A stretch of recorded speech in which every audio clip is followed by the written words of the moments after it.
नमस्कार मित्रांनो, या नवीन इन्फॉर्मेटिव्ह आणि मनोरंजक व्हिडिओमध्ये पुन्हा एकदा आपलं स्वागत।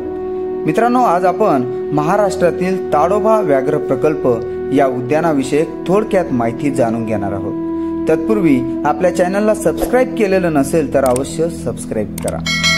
महाराष्ट्र राज्यातील प्रमुख राष्ट्रीय उद्यानांमध्ये ताडोबा व्याघ्र प्रकल्पाचे नाव अग्रस्थानी घेतले जाते। ताडोबा प्रकल्प चंद्रपूर जिल्ह्याच्या पश्चिम भागात असून 1955 साली याला राष्ट्रीय उद्यानाचा दर्जा प्राप्त झाला। हे महाराष्ट्रातील सर्वात पहिले राष्ट्रीय उद्यान आहे। ताडोबाच्या जंगलातून फिरताना कोणत्याही क्षणी तुम्हाला वाघाचे दर्शन होऊ शकते। ताडोबा अंधारी व्याघ्र प्रकल्प हा भारतातील सर्वोत्तम प्रकल्पांपैकी एक आहे। जैवविविधता आणि नैसर्गिक वारसा लाभलेले ताडोबा घनदाट जंगलाने वेढले आहे। येथे वाघ पाहण्यासाठी देशासह विदेशातून पर्यटक येतात। ताडोबात मागील आर्थिक वर्षभरात 4,05,888 पर्यटकांनी हजेरी लावली आहे।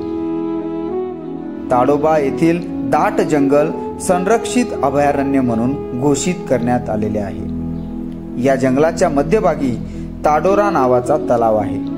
सुमारे 116 चौरस किलोमीटर क्षेत्रावर पसरलेल्या जंगलात तुम्हाला विविध प्रकारचे प्राणी आणि पक्षी बघायला मिळतील। वाघ, लांडगे, कोल्हे, रानकुत्रे, रानमांजर, अस्वल, रानडुक्कर, चिंकारा, चितळ, सांबर हे प्राणी आणि अनेक सरपटणारे प्राणीही या जंगलात आढळतात। येथे सुमारे 250 प्रकारचे पक्षीही तुमच्या नजरेस पडतील।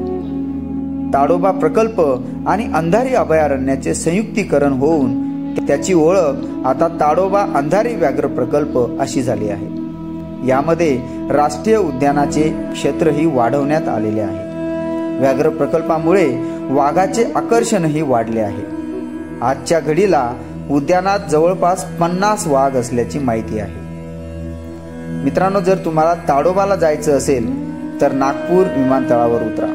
येथून 140 किलोमीटर अंतरावर ताडोबा वसलं आहे। रेल्वेने जाऊ इच्छित असाल तर चंद्रपूर हे मुख्य मार्गावरील जवळचे रेल्वे स्टेशन आहे। येथून तुम्हाला बस किंवा खासगी गाडीने ताडोबात जाता येते। चंद्रपूर ते ताडोबा हे अंतर जवळपास 45 किलोमीटर इतके आहे।